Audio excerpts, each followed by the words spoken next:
What's going on, everybody? Welcome back to another episode of the Atlantic Files, the number one podcast in the number one division in the NBA, brought to you by the Underdog Sports Podcast Network. As always, joined by your hosts, myself, Alex Fishbein, and we got Dennis Clausen. What's going on, Dennis? This shows the ratings plummeted without me. I know. Because you got Mike over there always typing away and looking at his computer. Not paying attention. I said it before. This is the best time of the year. NFL training camp. The NBA news is really slow right now. Like, there's really not a whole lot going on. You get guys signing two-way contracts, Exhibit 10 deals, and stuff like that, but there's nothing going on. But once the NFL starts and basketball training camp starts, that's when shit really starts. But we're moving forward, and I don't know about you, but I've had enough of summer. I mean, I love summer. Summer is definitely my favorite Until time. She broke your heart. Oh, you seasoned. The season. I thought you were talking about a girl down at, Vito's Gentlemen's Club. No, I don't know them by name. Yeah, that's what they all say. But, no, summer's my favorite season and everything. But at the same time, it is sad right after that June time period when the NBA Finals is over and the only thing going is baseball. It's just, I mean, I watch the WNBA here and there just for a little basketball fix, but like I need like podcast material here. I need, like the draft will only get you so much. The summer league will only get you so much. You got to get some more things in there. The summer league was fantastic, though. I loved it. Oh, agreed. The summer league was really fun. Like, I wasn't really into it in the years before, but this year I couldn't get enough of it. I wish it went longer. I wish it was like a little mini season. Right. They should, honestly, they should make it a little more spaced out just so people don't get hurt too, because, the way they're playing games almost every day or every other day, you're bound to get some more injuries. So I wouldn't mind if they made it like a whole month and just spaced some games out. But the problem is that the more time people spend in Vegas, problems start to happen. You know what I mean? That's very true, especially since it's all younger players and rookies. And right. Well, it's not all younger players because every player shows up. You got every coach there. You have every player there. And they're going for free because it's work. But you know True. Damn well they ain't working the entire time. They don't need to be there. What does Steve Nash need to be there for? What does Kevin, LeBron James need to go to Summer League for? There's no reason to be there. Just to show face, and that's it. Show support. Exactly. Just to make people think that they're a great teammate or a great coach or a great culture guy. Yeah, absolutely. I'm sure that was their top priority going to Vegas. But it was weird. Exactly. You didn't see a lot of guys in Salt Lake, though. I'll tell you that. And even before, when they had like the Orlando one, and I think they had one more other than Vegas, and those ones were always like 5 or 6 teams. But the Vegas one is like every team. They started off in gold, in the California Classic. Yep. And then they go to Salt Lake, and literally there's 3 people in the stands. Like, nobody's there. Nobody cares. The minute you go to Vegas, and the shit's going crazy. Oh, yeah. If you had to pick out of the 3 summer leagues to travel to, and your options were anywhere in California, Salt Lake, or Vegas, no one's picking Salt Lake out of that. Well, absolutely. But if you don't show up at Summer League patting yourself on the back when you're going to Vegas. I agree. I'm being a good teammate. Yeah, bullshit. Agreed. Nobody should be sitting there reason. actually saying they're a good teammate just because they're coming to Vegas. And then they're not even doing anything. They show up like halfway through the second quarter with like 20 guys with them. They got a posse. They take up a bunch of good seats, and then they're on their phone the entire time. They're not doing shit, and then they leave. Yep. Exactly. The only one that I think I saw like interact with people was like Ja Morant. He got hyped for a couple guys, right? Because it was second-year players. I even think I can't remember. Like I feel like Summer League was like so long ago, but I know somebody went to Salt Lake, and I was like, "Holy shit, he went to Salt Lake." That's a good teammate. Yeah, I got to figure out who I'm thinking of, but I remember going somebody, and I go, "Holy shit." He's in Salt Lake. Wow, now that's a fucking teammate. Watch it. It was probably Westbrook. It wouldn't surprise me. He's the only one who would go to Vegas, and I would actually say this guy's being a good teammate. Right. Exactly.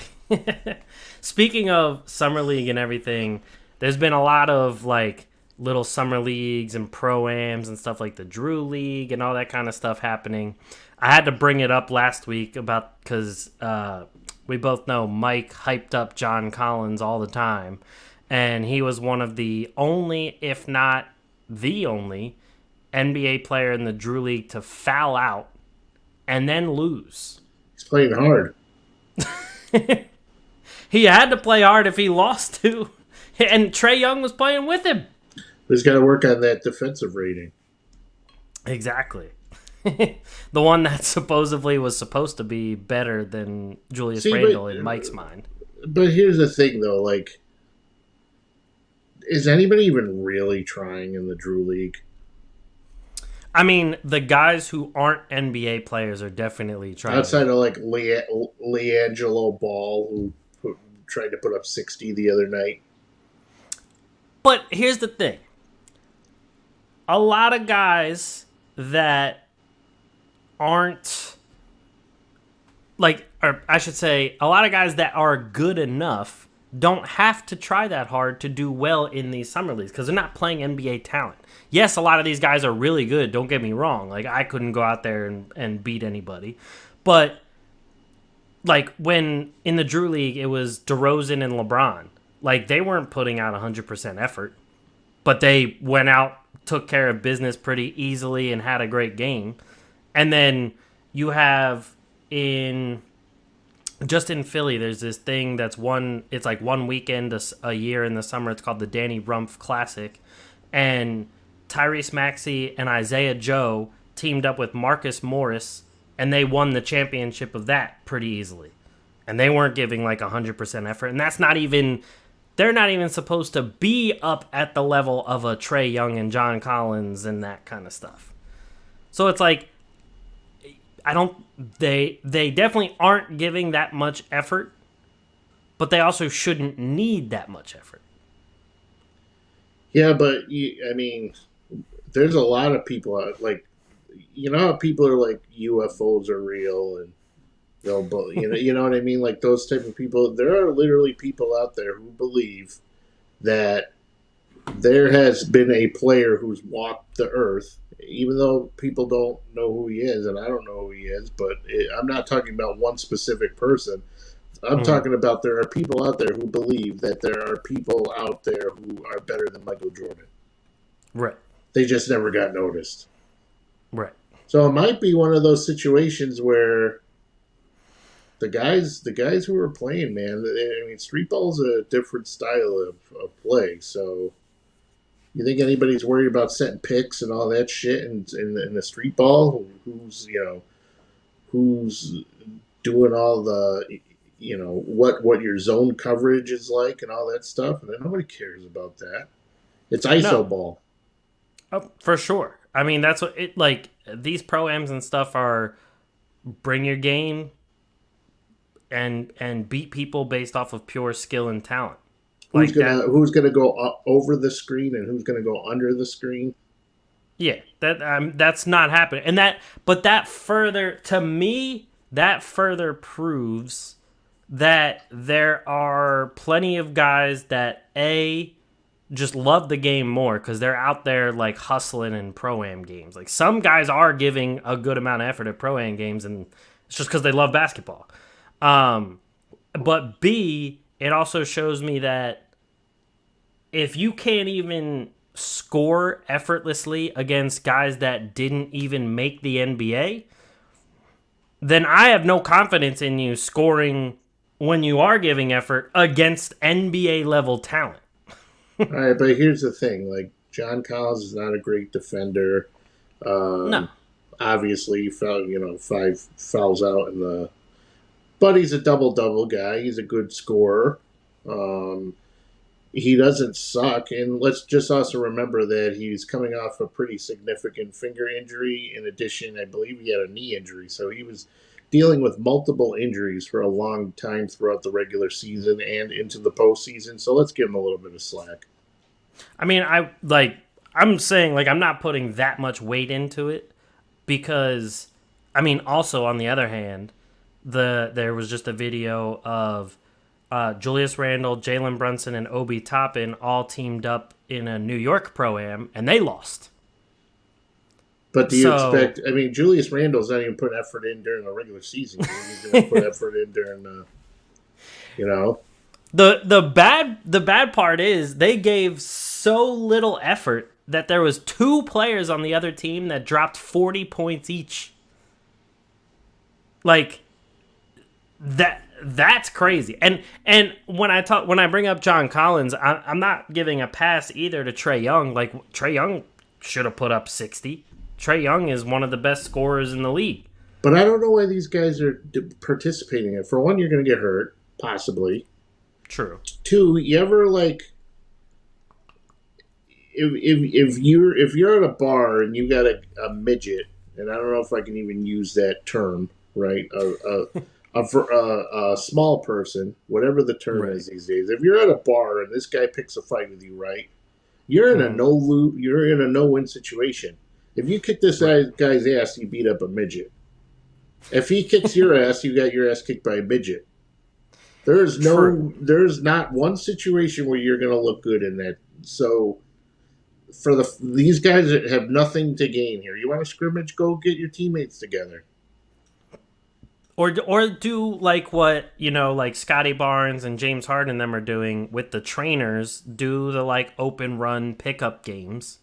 Yeah, they still record those and stuff, but like everyone knows like, oh, it's just an open run, it's just a pickup game, it's not anything crazy. At least there's all professionals. Right, exactly. Or guys at a professional level. Right. So you're even bettering your game at that point. When you're playing these Pro-Am games and stuff, if you're not giving effort, then you're not bettering your game. Also, like you said, you could get hurt. And for what? Like, it's not like you're winning anything in these Pro-Am games.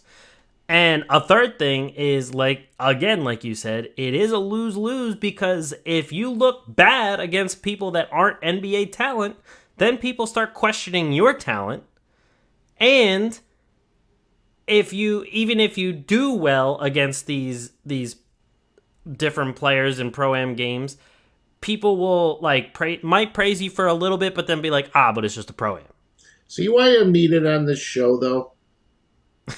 Look at all the good points I brought. How long? We were 13 minutes in. I'm a fucking immediately adding credibility back to this show. I will say too, the videos of Scotty Barnes and James Harden and all them at the Nico Hines open run pickup games and whatever. Those have been fun to watch, and James Harden actually there's a clip in there where James Harden pretty much said he thanked and appreciated Scotty Barnes for picking him up full court and playing hard defense and everything. And he was saying we should be doing this if we want to get better. And coming from James Harden, who a lot of people are just like, he's just out at the strip clubs, blah, blah, blah. He's just doing this. He's just doing that. It's like, from that to come from James Harden, especially when there's the video last summer of Devin Booker getting mad that people are double teaming him in the offseason, is kind of big to me, showing that James Harden might be getting to be a little bit better of a leader. Well, it's about time he figured. He just turned, 32 the other day? 33? Yeah. I mean, happy birthday, but it's about time he fucking figured it out. So, but yeah, these guys got to stop at the Pro-Ams and all this other. They just do it because it's cool. The kids love it, But who are you going to beat? Who are you going to beat? Zaire Brown, who works at fucking UPS. Monday through Friday, they come to play the pickup game. Probably called in sick to have to play. Right. He's got the local garbage guy. Just he's great at basketball. Just something. So yeah, good, great for you guys. You put yourself in a no-win situation. You shouldn't have been there. So yeah, idiots. People just think that, especially after it was always put in movies and stuff, but especially after Hustle, that one with Adam Sandler, where he just randomly found the guy playing street basketball and was like, "Oh, I'm gonna recruit him to the Sixers." It's that kind of thing doesn't happen. And on top of that, in the movie, the guy who was playing the guy that was good was an NBA player. So, stop thinking that, all of a sudden, just because one guy plays well against somebody, he's going to get an NBA contract. The most that has progressed is the one guy from the Drew League who's, notorious at the Drew League. He got a contract in the Big Three, which is great for him. His name's Frank Nitti. It's great for him. He's a good player and everything, and he got paid and went to the Big Three. But that is far different than getting paid to go play in the NBA. Well, I don't even have anything against any of these guys who are looking to potentially break in somewhere to play in it. Good for you. You're not giving up. But with Julius Randle, that fucker apparently needs all the rest he can get because but a guy like LiAngelo Ball who put up 52 points.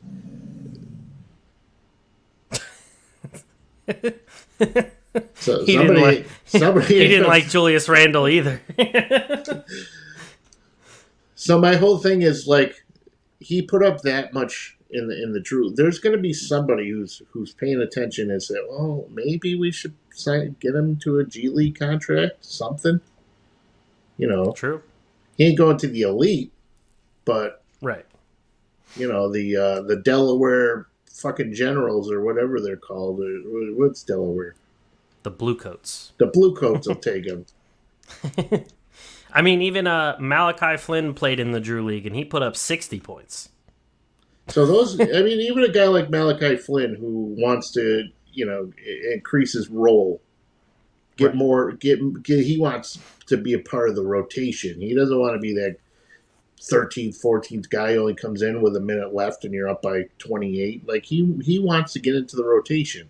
So guys like that could benefit. Guys like Scotty Barnes and James Harden who are working out with other NBA caliber players. James Harden, for one, needs to because he is coming off a bad year. And Scotty Barnes needs to go up against a guy like James Harden because it's only going to make him better. What's Julius Randle going to do? Nothing.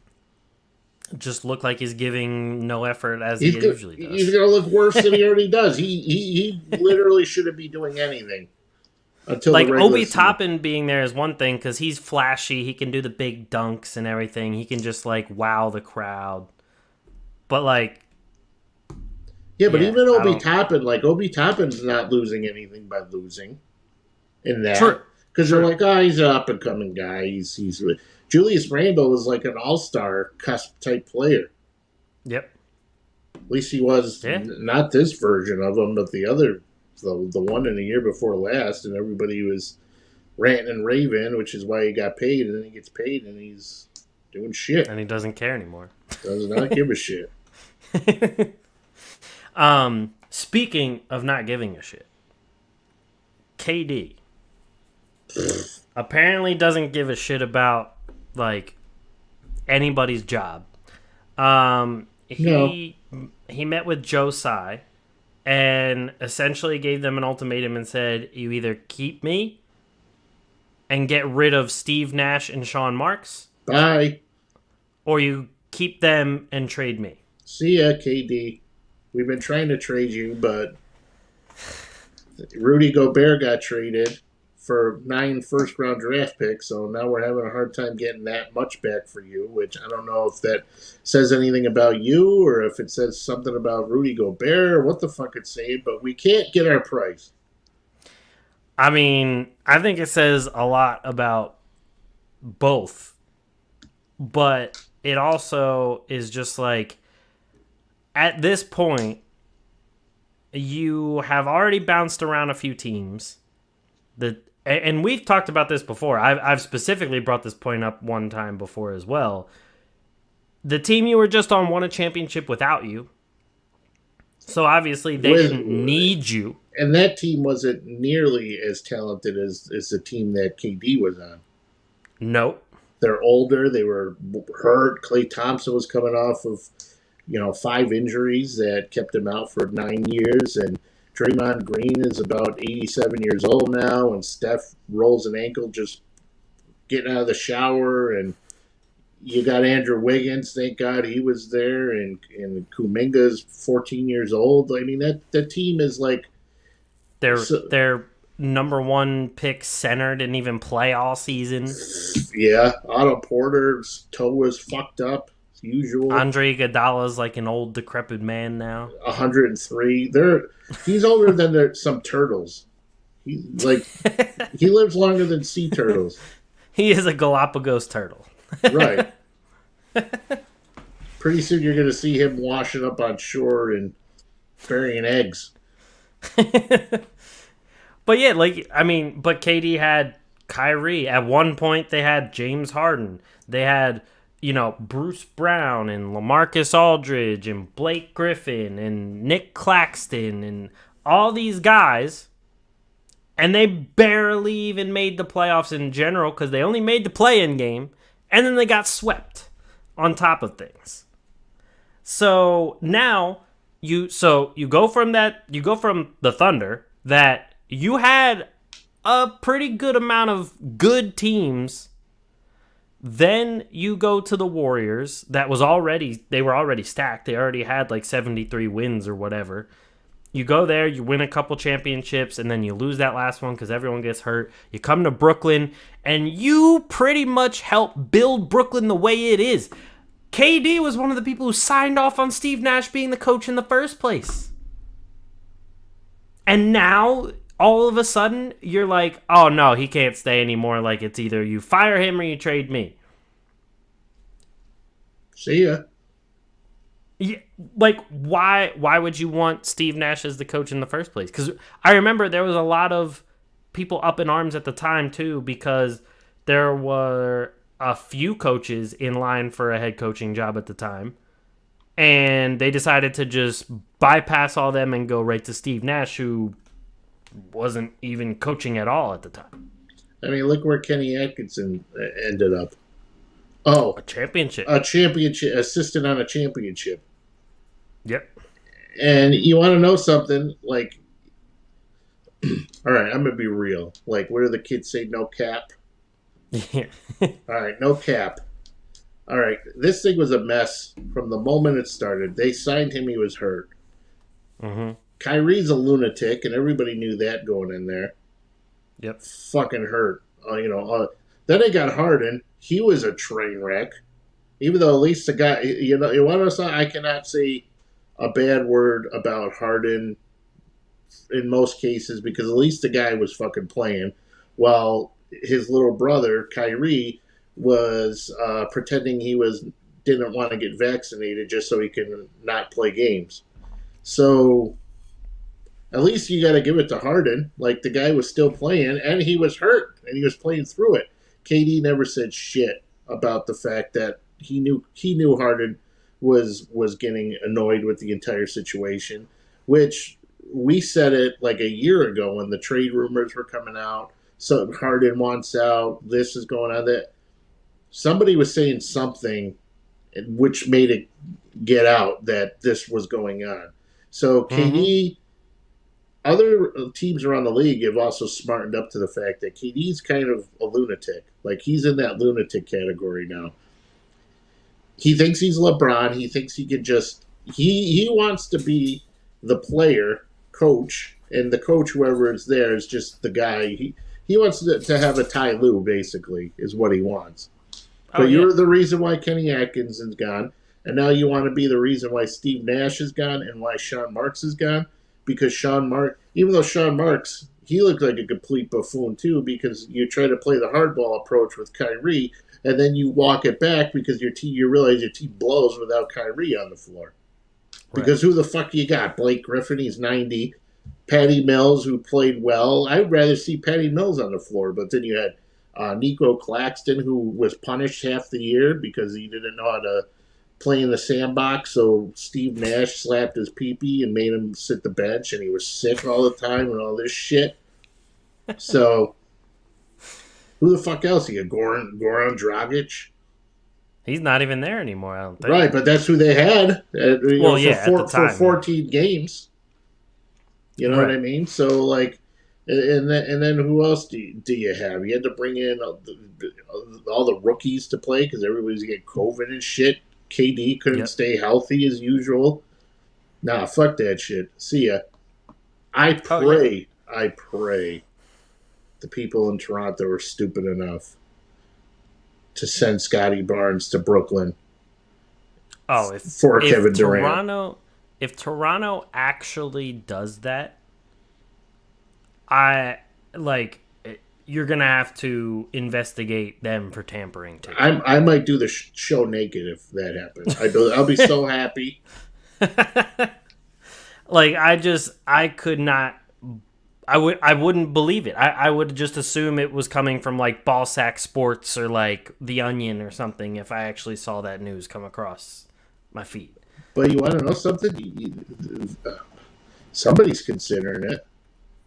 I mean, true. But can we just please make this Russell Westbrook deal happen already? I'm sick of hearing about Russell Westbrook to the Jazz, Russell Westbrook to the Nets. Like, trade KD to the Heat. Get rid of him. At this point, I'll take Tyler Hero. Send me Duncan Robinson.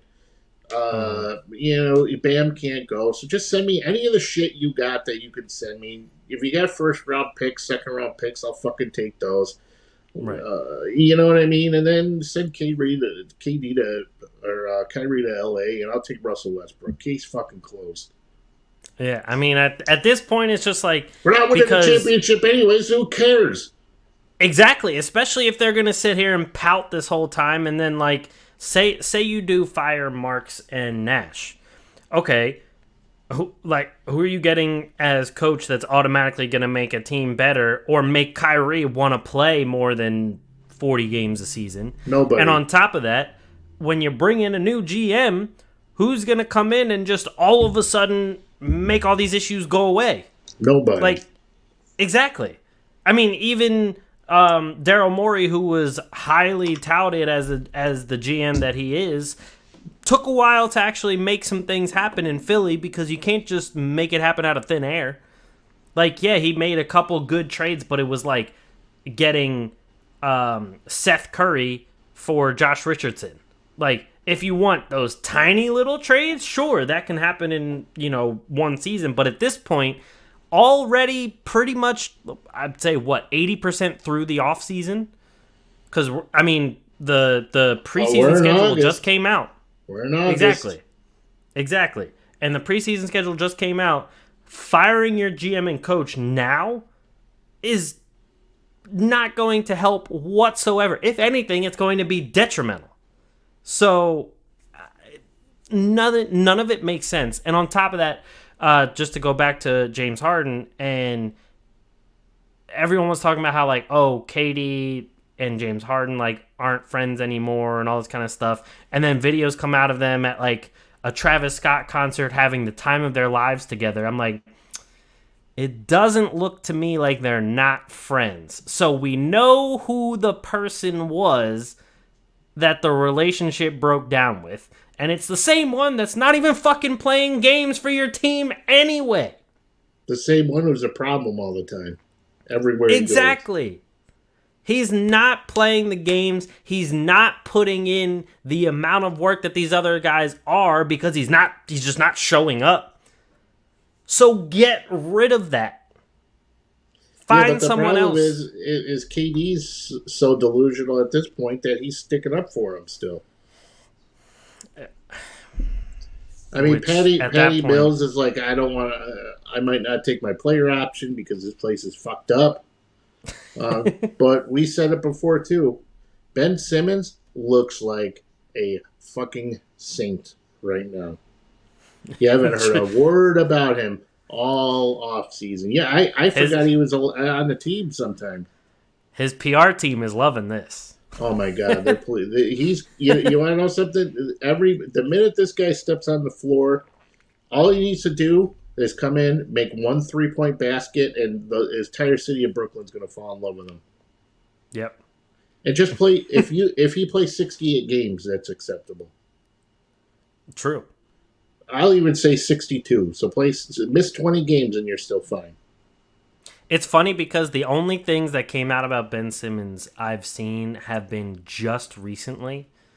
One of them was like a couple days ago, some rumor about him and his fiance splitting, whatever. And then It's a weather girl, right? yeah, from England or something. And then the other one was just today, I think. It was like, I forget who it was, but they were on ESPN and they said like there was a team group chat before the Celtics game 4, the one that Ben Simmons was like apparently supposed to play, and they like said it like, "Hey Ben, are you playing?" And he just left the group chat. He didn't even answer and everything. And I'm like, first off, if that's even true, why are we bringing that up now? Right. And like, this is coming from someone that I have no stake in this because, you know, Ben's gone, Harden is in Philly. That stuff is all over.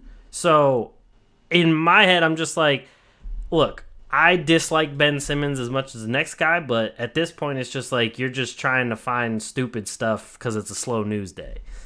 Like, if that was truly the case, someone would have said something a long time ago and it would have came out from Woj or Shams or one of them. One of those guys, yeah. Yeah. Like, that's just dumb. Honestly, I think getting Westbrook into Brooklyn, which would be a huge shift that's needed. I think Westbrook, if he went to Brooklyn, I mean, yeah, they can't. You would have a bunch of guys who can't shoot, but who cares? You'll get a good upgrade on the defensive end. Unlike Harden, Westbrook still tries to finish without drawing a foul. Yeah, I'm down. Like I said, Duncan Robinson, Tyler Hero, let's go. They'll be your shooters. You got Seth Curry, who cares? They can't shoot. You got plenty of other guys who can shoot. At this point, just do something. Yeah, just get these fucking guys out of here. That's all Yeah. They're talking about trading Joe Harris. Get the drama over with. Talking about trading Joe Harris, the guy who's literally Mr. Net. Yeah. It has been through some pretty bad years in Brooklyn, and you're talking about getting rid of him to keep these other... fuck off. Get rid of these idiots. Yeah. I agree. That's so sick of talking about those idiots. Speaking of idiots, the tampering investigations that we talked about once before are officially underway, apparently, for the Knicks and the Sixers. No. I mean... The most I saw a there was somebody, I think it was the Bucks were caught tampering when they tried to get Bogdanovich, and that whole thing, signing or trade or whatever it was, didn't go through at the time, and that's why Bogdanovich landed in Atlanta. But then they took away like a second round pick or something from Milwaukee. Like, even if they both get found that they were tampering or whatever, the punishment really isn't going to phase either one of them. The Knicks have 9 first-round picks in the next couple seasons. The Sixers probably won't even use a first-round pick in the next few seasons.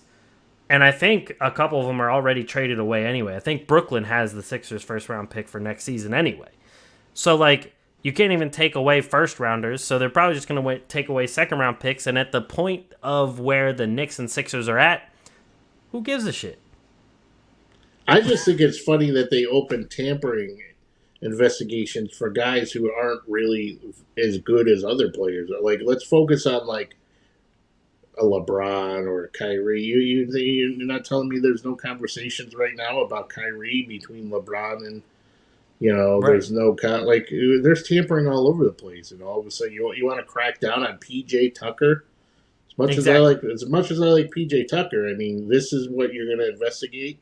You're going to investigate Bogdan Bogdanovich, who has probably missed like half of the last 3 seasons with some kind of ailment. Jalen Brunson, who we don't, I mean, he can't even win a Drew League game. This is who you're going to investigate for tampering? But like, not just that, but there has to be a tampering investigation in Washington, because why does Bradley Beal always keep wanting to stay there? Because they're the only team stupid enough to pay him. But like, they gotta be offering him extra money outside of his contract to stay in that Hookers or shithole of a something. team. Like, there has to be some sort of tampering thing going on. Because even John Wall wanted to get out of there, and like, Wall wasn't going to be any better than he was, and then he ended up getting hurt. Well, here's the thing though, like going into the off season, Bradley Beal was like, "Yeah, this is my time. People are going to make a big deal about me. I'm going to be a free agent." And did you hear anybody talking about Bradley Beal like wanting to? That's Other true. than like, did anybody fucking even say I'm not? Fuck no. You know how many times the games this idiot has missed over the last couple seasons? Production is down, injuries, just a complete. Yeah. Washington's stupid enough. I think they gave him $230 million over 5 years. For 5 years, yeah. Oh, I think once he They can have realized, fun with that. you mean to tell me if he couldn't get 230 in Boston some way, shape, or form, even though it's not possible, but he'd be in Boston right now. But I think once the Oh, yeah. moment he stepped out, he said, "All right, here we go," and he probably says to his agent, "All right, Larry, how many of the teams are called Mr. Beal? I'm sorry, just nobody." He's like, "What? That's impossible." Larry, come on, check your phone. No, just the Wizards want you back for some reason. They'll keep you in DC, where you're not going to win much, but you'll get some money. You get cash, you ain't gonna win shit.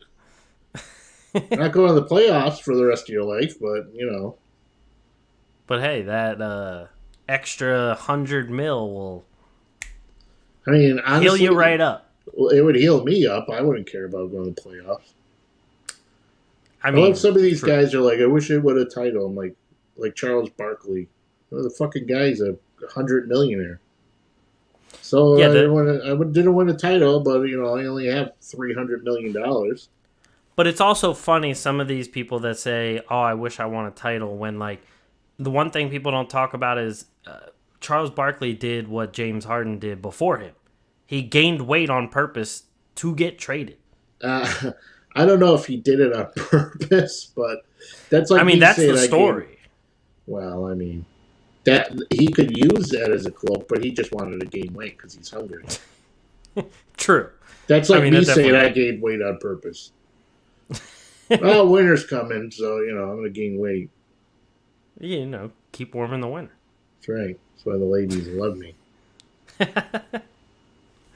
But yeah, bringing tampering it seems like they're trying to like crack down on this tampering stuff too, but I'm like, as long as the punishment is just like, oh, you lose a second round pick, it's gonna be like, okay, I lost a second round pick, but I just got Jalen Brunson. Right, and nobody's going to. It's not like the Tom Brady, the Dolphins losing a first round pick. Right. It's the what is that? What? I hear like a something hitting something. Oh, that was my hand on the desk. Oh, okay. Yeah, it's not. So nobody cares. And I mean, there's tampering all over the place. Yeah. Every trade situation, banana boat. How many times have I talked about the banana boat? That's not tampering. You don't think those guys talked about hooking up for something at some point or trying to orchestrate some kind of deal? Every one of these super teams has been tampering. Every one of them. Absolutely. I mean, like, Kawhi Leonard was one of, like, he told them to go get Paul George. And for anybody who says, well, if they're a free agent, they could do... No, they were talking about this while they were under contract. Everybody. Exactly. Like 2 years before. That's what All-Star Weekend is for them to talk about teaming up. And Summer League. Yeah. Summer League, they get set by their owner to go orchestrate themselves to get onto another team. Hey. 1,000%. Hey, you think I can use a jet? I want to go support our players at Summer League. Oh, yeah. Go ahead. Genie bus. I need the plane. Going to Summer League. I want to go support Cole Swider and Scottie Pippen. You think I can use the jet? Oh, yeah, honey. LeBron, go ahead. Fuck that. Shows up to 2 quarters. The rest of the time he's in Vegas gambling. Exactly. And recruiting more people to come to the Lakers. No, not recruit. He's trying to figure out how to get off that team. That too. He's trying to recruit someone to replace Westbrook, and then if not, get off of that team. Right. That's always his first plan, is to get rid of Russell Westbrook. When that doesn't work, then he just wants to go somewhere else.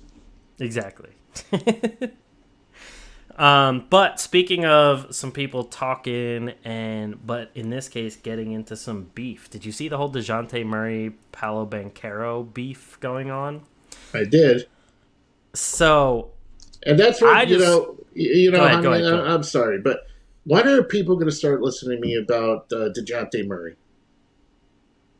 I love Dejounte Murray. Is anybody going to pay attention when I talk about how good this guy is? Murray's great. Or is it just me? Like, this guy is an MVP caliber player.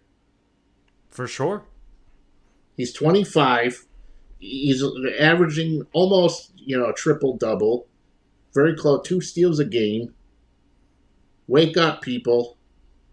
He's fucking great. The height, length, and speed he has for a point guard, too, is crazy. And then, so, here's the thing, too. All these people are talking about, like, Dejounte Murray isn't being so humble this year because of also the, like, Summer League thing where he, like, hit the guy on top of the head with the ball and then went and got a layup. And then now this whole thing with Banchero. And they didn't miss that layup? Yeah, I think he got fouled and got, like, free throws, but he did miss. But now people are saying, like, he's off the rails now with this whole beef with Banchero and all this kind of stuff.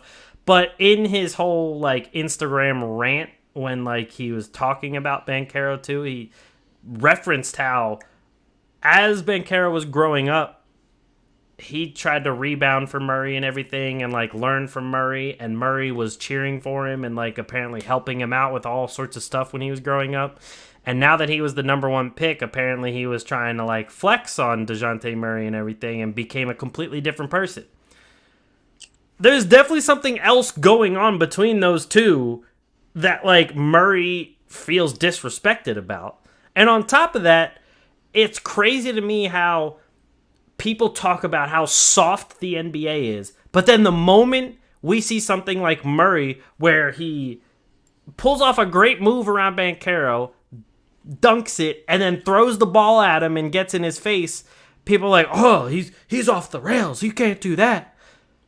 But they go back and say, like, the NBA is soft.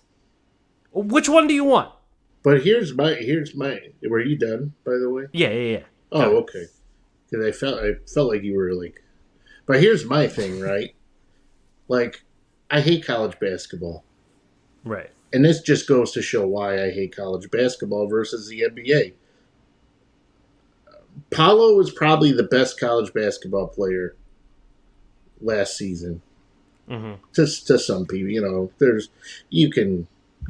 fucking interchangeable, but basically he was one of the best. Right. But he literally, and that move that Murray did to him, wasn't the first part of it wasn't even really anything spectacular. He literally he just waited there And then that part was like, you really fell for that? The Yeah. best part of it was the alley-oop. If he would have laid that up, nobody would have been fucking talking about it. Right. But it just goes to show the skill versus the lack of skill between a rookie and a guy like Murray, who literally made him look like crap on a basic pump fake, and then he did a couple of pivot steps, and then he really said, "Okay, I'm going to make this idiot look like shit." Because everybody's talking about, for what your number one pick? How many number one picks have turned out to be absolutely nothing? All right, a good bit. How many number 19 overall picks have I'm just saying hypothetically, how many second round guys have fucking gone in and been great pros? Bunch of them, sure. So being a number one pick doesn't mean shit. On top of that, you're going to Orlando. Have fun. And they have to play each other more than like a normal team would, because they're in the same division. Same division. And to me, it just makes it more exciting. Like, now, you would not have seen me tuning in on like a random fucking Wednesday night to an Orlando versus Hawks game. Well, because you can't find it on TV anymore. Well, even with League Pass. They don't even want to play it. They're like, you're blacked out. What do you mean? I don't live in Orlando. Well, we just don't want to show it. Exactly. But now, with this beef going on, I want to watch that game because I want to see if Murray goes like 10 times harder in this game just because of it. And I want to see what Banchero is going to do as a rookie, if he's going to actually try and go back at him, or if he's going to, show some composure or whatever it may be. Yeah, but Murray's one of those guys, though, who could just do everything, and it looks like he's putting in like minimal effort. True. And still make him look like garbage. I mean, all he did was a pump fake, and 2 pivot steps before he alley-ooped to himself. So literally, he didn't have to do anything. No, that's a good point too. But like defensively, like he could start like really clamping down just because, and start covering Banchero, even though he's 6'10", and just because of like this whole beef, and it makes me want to tune into that because it's gonna be interesting. And hell, they might even get like a double tech or something because they start like chirping at each other. Double tech is coming, yeah. Oh yeah, so that's why I'm just like it frustrates me looking at it from looking at other fans' point of view, because of the whole, they say it's too soft, but then something like this happens and they're like, oh, Murray like has lost his mind, and no wonder the Spurs traded him because like he's not this leader and he doesn't have the right mental state. It's the internet. Oh yeah, Reddit, Twitter, they're all the worst fucking people on the planet. Yeah, it kills me every time. Hypocrites. But to finish it off, now that we have you on the pod for the money shot, you and I I saved up 3 weeks for this money shot. You and I are in a 30-team fantasy league. For the people at home that don't know about this league, it is a salary cap league. Every team got $200, and it was an auction draft as well. And you could pick team names from the NBA, ABA, international, whatever you want to do. And it is a dynasty league on top of that. We had to take a second mortgage out to get into this league. Exactly. But it is also a category, I think it's like a 9 or 10 category head-to-head league. It's a Cat 9. Yeah, 9. There we go. And I had a great time drafting because it was just cool to have 30 people drafting all at the same time. And on top of that, I've never done an auction draft in either football or basketball, so that was cool too. And they're 10 times more fun than regular snake drafts. Oh, agreed, because there's so much more strategy involved. Absolutely. If Mike was here, I was going to have him rate our 2 teams, but obviously Mike had something going on with moving. Mike would have gave me an F. Probably. He probably would have gave me like a C. Yeah, not even. You would have got a D+. Yeah. He would have put me just ahead of you just because it's you. Right. Um, he's looking out the window here because there's dogs walking by. But so for the people at home, I'm gonna bring up our rosters here. I'm gonna make sure not to share the audio so that we don't lose that again. Getting used to that. So let me bring this up. So we have your team up first. For those listening and aren't watching, we have Dennis here has Bruce Brown, Donovan Mitchell, Keldon Johnson, Andrew Wiggins, Zubac, Brunson, PJ Tucker, Westbrook, Bates Diop, Gallinari, Rudy Gay, Kelly Oubre, Whiteside, and in his dev spot, he has Isaiah Mobley. That's right. And I believe you just made a trade not too long ago, didn't you? For Zubac? I did. I traded a 2025 first-round pick for a second-rounder, and who the fuck did I trade for him? I think you traded...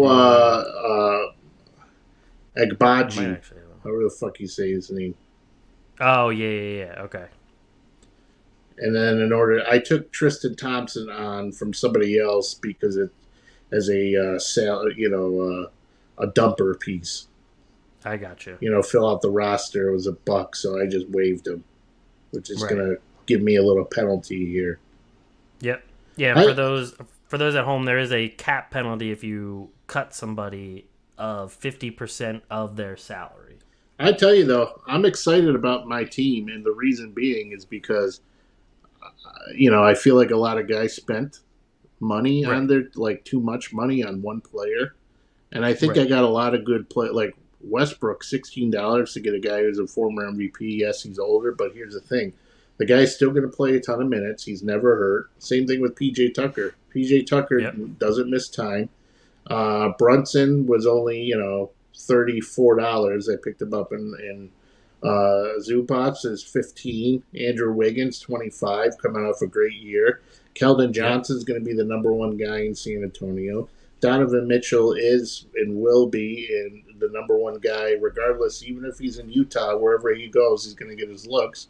And Bruce Brown's a starting caliber player now in Denver. Oh, yeah. And especially in Denver with the pieces he has around him, especially with guys that can get him the ball more often with Jokic and everything, too. I think that definitely ups Bruce Brown's utilization. Kelly Oubre, he's looking at... even if Oubre doesn't start, who knows what's happening with Bridges, and Gordon Hayward might not even be on the team. There's been rumblings he might go to Miami as their plan B. But even if he does stay in Charlotte, he can't stay healthy. Yeah. And Whiteside's going to land on a team. I'm not concerned about him at all. Someone's going to get him as a backup. Someone is. I highly doubt he'll go unsigned. And the thing about Whiteside is he could only play, if he plays 15 minutes a game, he's a guy who could still walk off the floor with 9 rebounds, 8 points, and 4 blocks in 15 minutes. Oh, yeah. For sure. I do like you're with Russell Westbrook and everything, you might not have the highest field goal percentage with him or free throw percentage, but he gets you everything else. Right. And especially in a 9-cat type of league.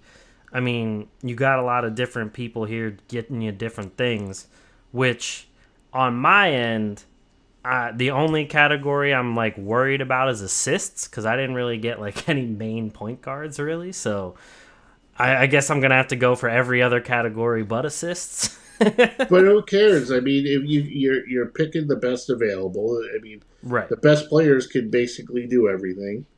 Westbrook's not a good 3-point shooter, but he offsets it by assists, rebounds, steals.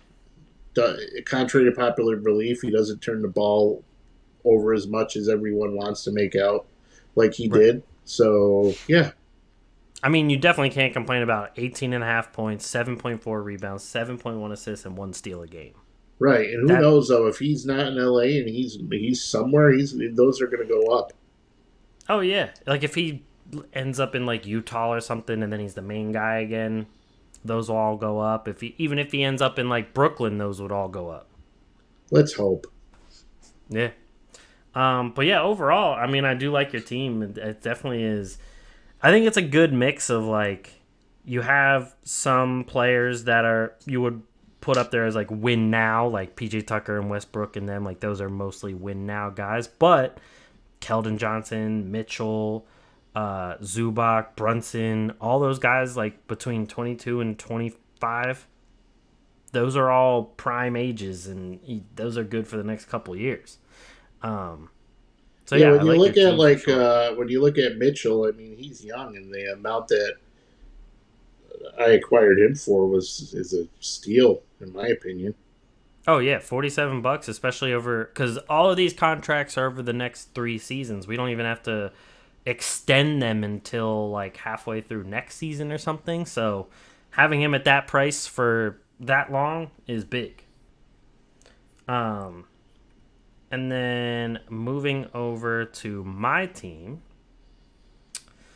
So again, for the people listening back home, I have R.J. Barrett, Levine, Brandon Ingram, Zion, Kevon Looney, Baisley, Biyombo, Obi Toppin, Javon Carter, Amir Coffey, Diallo, Malachi Flynn, Justin Holiday, and on my dev spots, I got J.D. Davison, Ron Harper Jr., and Jericho Sims. So you got a good team. My only concern is just your depth. That is true. The depth is a little shaky. But like I said, I am a little worried about assists. As long as I can like really get up there in all the other categories, it should be fine. But yeah, assist. I mean, my highest assist guy is Brandon Ingram. So that could be a little bit of an issue. But yeah, as long as everything else is fine and Zion comes back fine and Levine stays healthy, I think I'll be good. I don't know why I'm getting barked at right now. Somebody did want Zion on your team. I know. He really says Zion is too fat.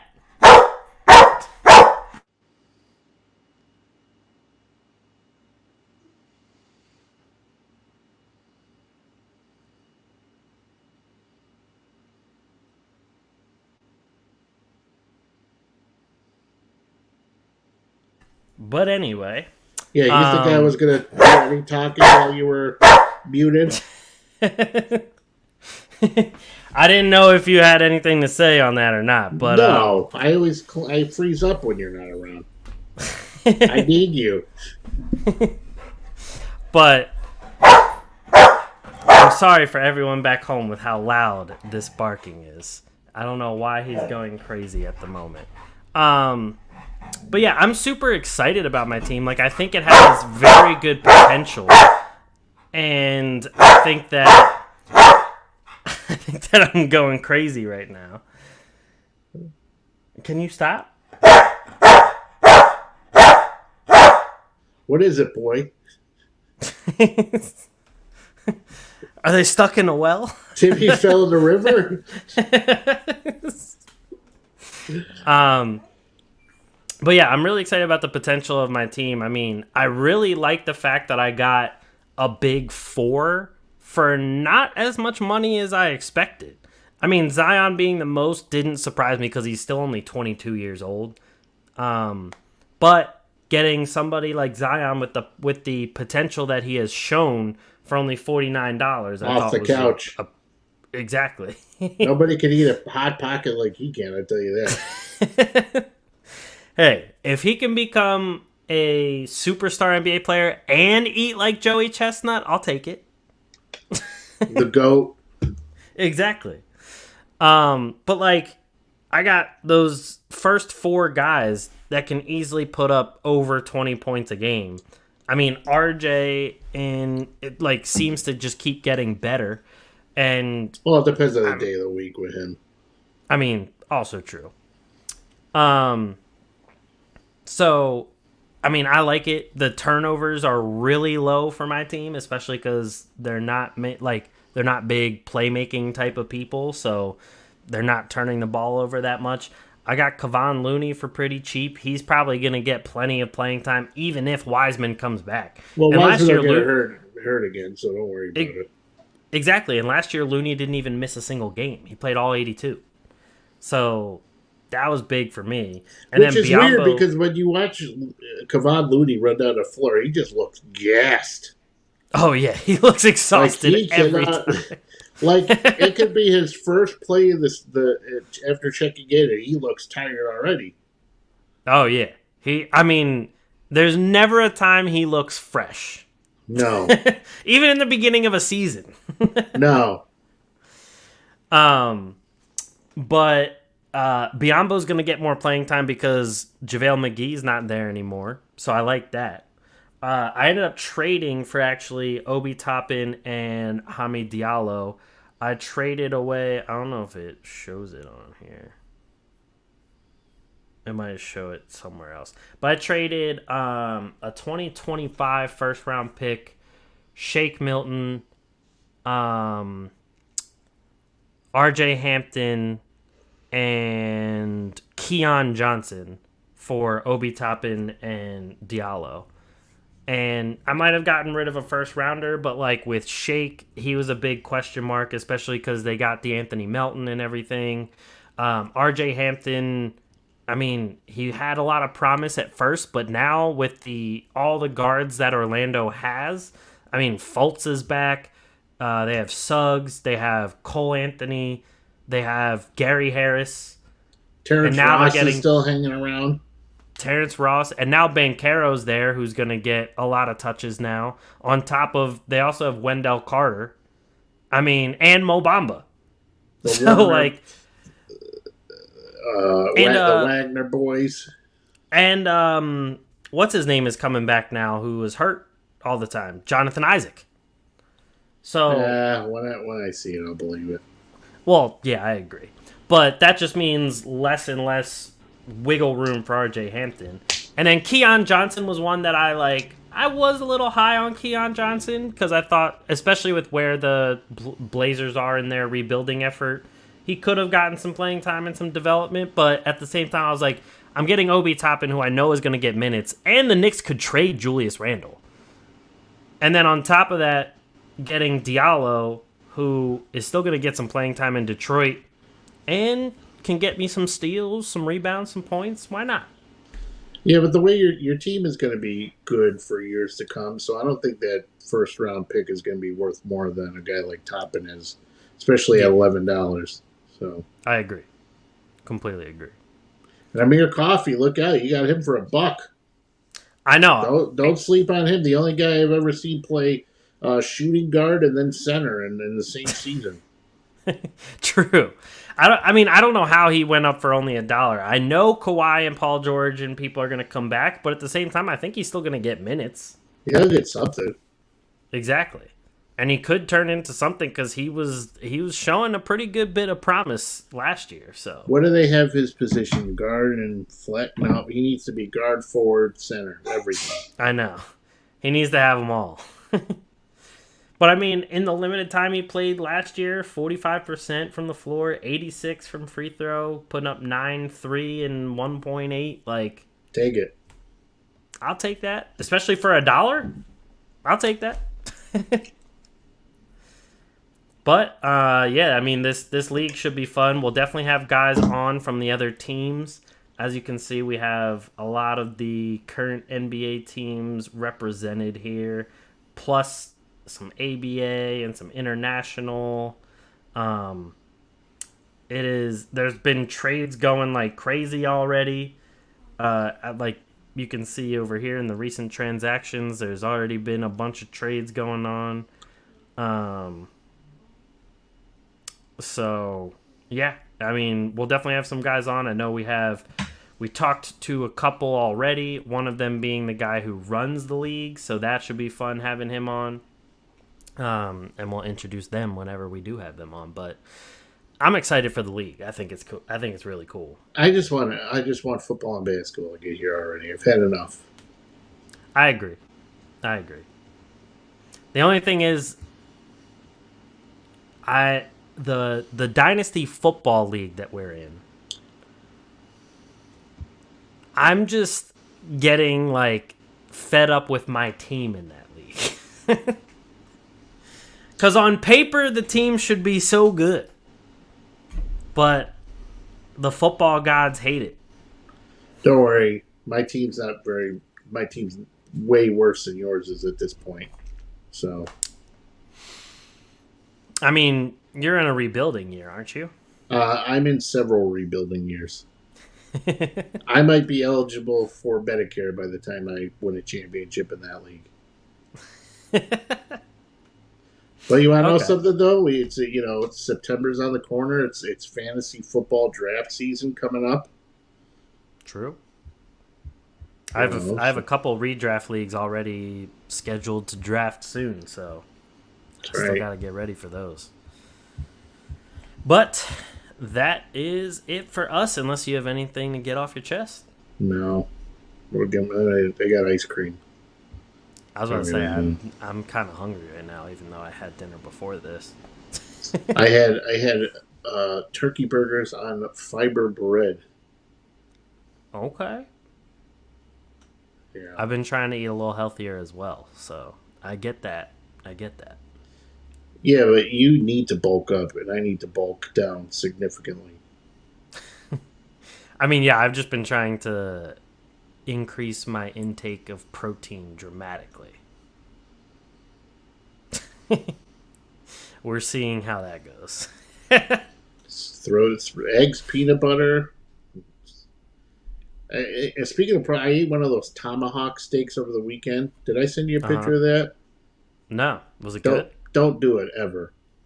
What is it? Just like a normal steak, or is it like a but steak? It comes. No, it's a steak is good, but it comes out on the fucking bone. It's like a baseball bat. Oh, okay. And then you gotta cut. You gotta cut around it, and you gotta cut. It's just not worth it. Too much work.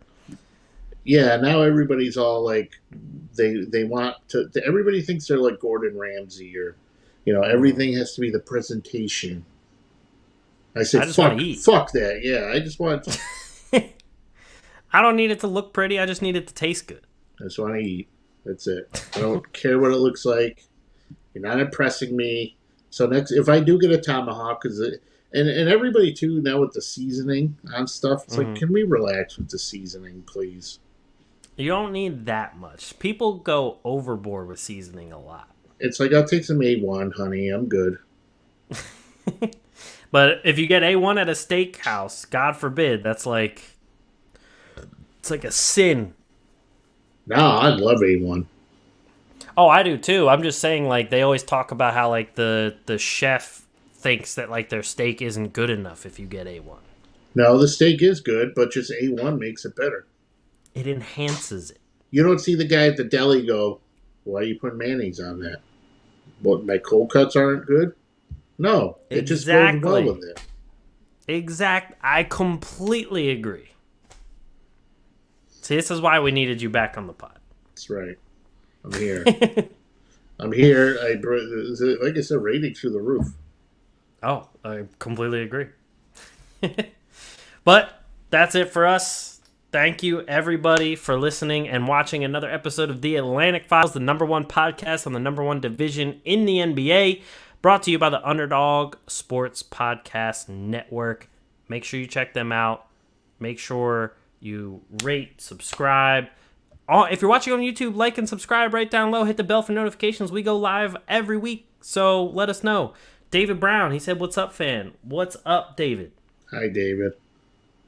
I'm sorry, but we're about to end. Who's but what's David? up anyway? I don't know. He just said, "What's up?" Hi, David.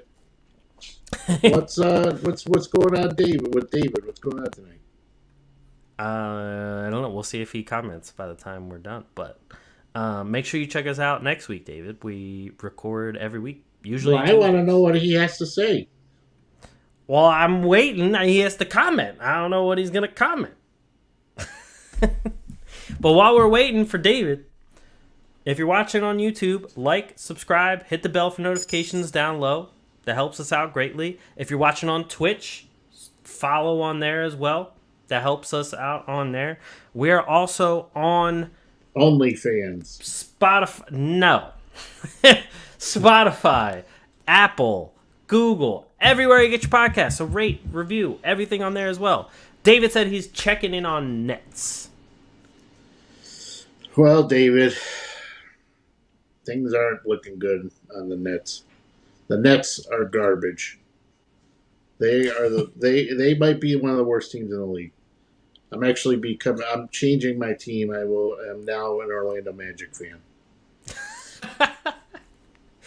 And David, we talked a lot about the Nets around like the 20-minute mark, I believe. I'll put time stamps in there once we're done with the live stream. But he also asked, why is everyone hating on Kyrie? Come on, David. That's the one question you're gonna set him off with. He is one of the people also hating on Kyrie. David, the reason why I'm a Magic fan now is because of Kyrie.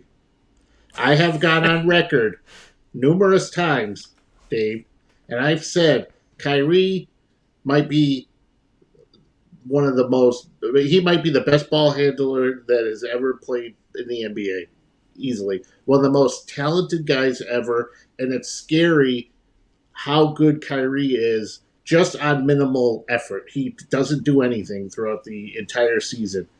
Imagine if he actually worked hard and wasn't a pain in the ass, what he would do for the guy would have been a multiple MVP. He would have won championships on his own, and so far he hasn't done that because he's too busy being a pain in the ass and trying to get every coach fired. That's why I'm hating on Kyrie, Dave. He does say the Magic are talented, though. Yes. Dave, there's room for us. If you want to come be a Magic fan with me, you can. Honestly appreciate the hell out of Dave, though, for listening. Yes, we definitely appreciate that. Yeah, thank you, Dave, very much. That's big. Yeah, I can't really help you guys on the Nets front. I will never change being a Sixers fan because apparently I was born to just enjoy pain and heartbreak. So, right, Sixers fan it is. I would rather be a Sixers fan at this point in time. I mean, I will say there's a lot of hype going into this season that I'm trying not to like really latch on to all the hype because I know I'll just get disappointed, but at the same time I want to get hype. You know how hard it is to be a Nets fan, though? You know how many shitty seasons I sat through of watching just loss after loss after loss, and then finally I waited an entire year for KD to get healthy, and then this super team was going to form, and this was it. Championship. It couldn't have been farther from what happened. True. Yeah, fuck I mean, Kyrie. I still remember when Mike, before you came on as a host, when Mike called me when this whole thing went down and KD and Kyrie first came to Brooklyn, and Mike was so excited. And it didn't take long for him to let that excitement die out. And Dave responded with, I understand that Kyrie has issues, but the Nets roster was not very good. No, I totally get that, Dave, but my point was the reason why the Nets roster wasn't very good is because they spent so much money on picking up Kyrie. They spent so much money on picking up KD. They invested a lot of money in getting James Harden when it all. So the reason why their roster wasn't good because they couldn't afford anybody else. So you had to build a team off of guys who were getting minimum contracts and guys who were past their prime and things like that. But when you have a guy who is supposed to be like 50% of your offense not playing because he doesn't want to get vaccinated, who's going to step up? I mean, Patty Mills did the best he could. Who do you think is going to step up? Nobody. Right. So that's my whole problem with Kyrie is that he left his team out to dry. One of the best guys that did step up isn't even on the team anymore. Who are you talking about? Bruce Brown. Oh, yeah, Bruce Brown, too. Like, guys like Bruce Brown did all he could. Like, Jared Allen was playing well a couple of years ago. Like these guys were doing the best they could, but there's only so much because Kyrie was supposed to, and KD were supposed to be the guys who probably took 80% of the shots. And that was okay because that was what was expected. So getting a DeAndre Jordan when this first shit happened and LaMarcus Aldridge was completely fine at the time. However, Yep. obviously that didn't work out. True. So I'm sticking up for the Nets. For all this, the Nets fans are going to have a voice, damn it. Hell yeah. That's what we do here. And David said Sixers are going to be good. Damn right. At least I hope so. I'm praying. Dave's were drinking a little bit tonight. Damn it, Dennis. Let me have one thing. Yes. He didn't say they're going to win a championship. He just said they're going to be good. Yeah. Okay. We'll finish with this. David says, come on, man. That is not Kyrie's fault. Kyrie and KD played well in the playoffs, but they did not have any help. Again, they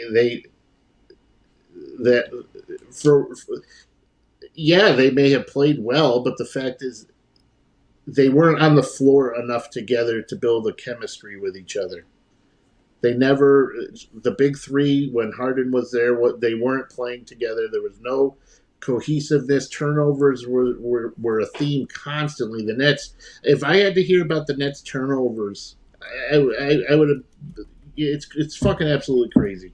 Turnovers are a problem. You heard that all the time. So they just didn't have that chemistry, and a lot of that is because Kyrie wasn't around and KD was hurt for a lot of the time. So that's where that comes in. Agreed. Thank you. Couldn't have said it better myself. Thanks, Dave. And my boy Warren said back off, so they're going to be good, not great. Exactly. The Sixers aren't going to be great. They're going to be good. I'm hungry. I am too. Thanks, with that guys. being said, thank you a lot, David. Thank you a lot, Warren. Thank you, everyone, for tuning in. We really, really appreciate it. Make sure you check us out. We'll be back next week with a new episode. Tyler, if you're out there listening, hi. Tyler, if you're listening, yes, hi. And we need you in the comment section next week, too. And just David says, sounds like a coaching is a factor also. It is. Oh, absolutely. 110%. A short answer, it is. Steve Nash is not getting off scot-free with everything. There definitely could have been a better option at coach. I mean, he's in Boston right now. And the other good option is the assistant on the Warriors, who turned out a coaching job to be the Hornets coach. I'm talking about Kenny Atkinson. Exactly. And Warren says, on that note, have a great night, guys. Take it easy and have a great meal. Thank you. Make sure you check out Underdog Sports Podcast S Network. at the end of the meals. Have great meals. Because I probably eat twice. Yeah, me too. Thank you, everyone, for watching the Atlantic Files, the #1 podcast on the #1 division in the NBA. We'll catch you guys next week. Peace.